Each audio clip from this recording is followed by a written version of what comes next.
Good morning, everybody. I'm going to read three scriptures today. Genesis 1:16. Then God made two great lights, the greater light to rule the day and the lesser light to rule the night. He made the stars also. 2 Corinthians 4:6. For it is the God who commanded light to shine out of darkness, who has shone in our hearts to give the light of the knowledge of the glory of God in the face of Jesus Christ. And Malachi 4:2. But to you who fear my name, the Son of Righteousness shall arise with healing in his wings. The sun is much bigger than the earth.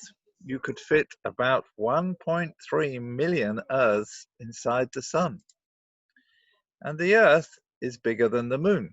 About 50 moons would fit into the earth. And yet, amazingly, because of their different distances from us, from our perspective on Earth, the sun and the moon look exactly the same size, which is why we sometimes experience eclipses.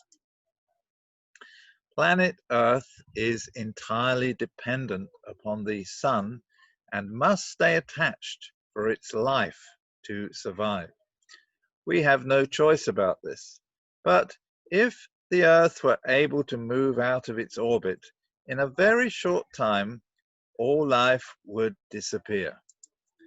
A difference in distance from the sun of only 2% either way would either scorch or freeze the planet.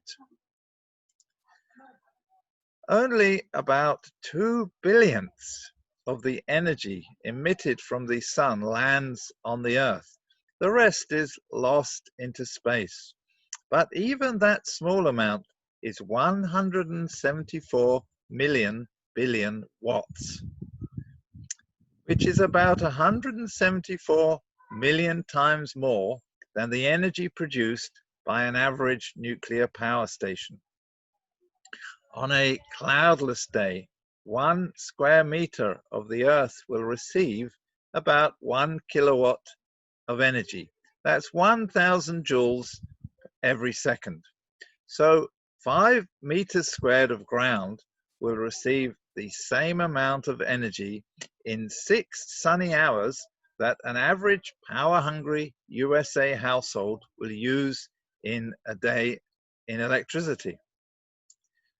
So the sun is enormously powerful, but it pales into insignificance when one considers how many suns or stars there are out there in the universe, and that many of them are much more powerful than our sun and can even be 85,000 times as bright.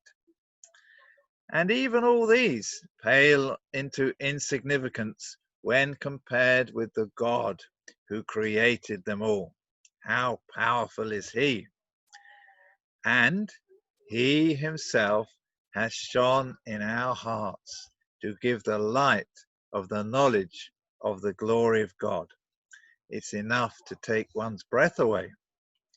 He is our Son, S-U-N, of righteousness, risen with healing in his wings.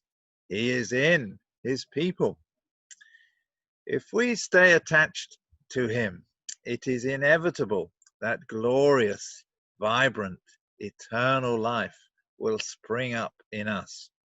With such power at his command, how could anything else happen? Amen. Have a great day.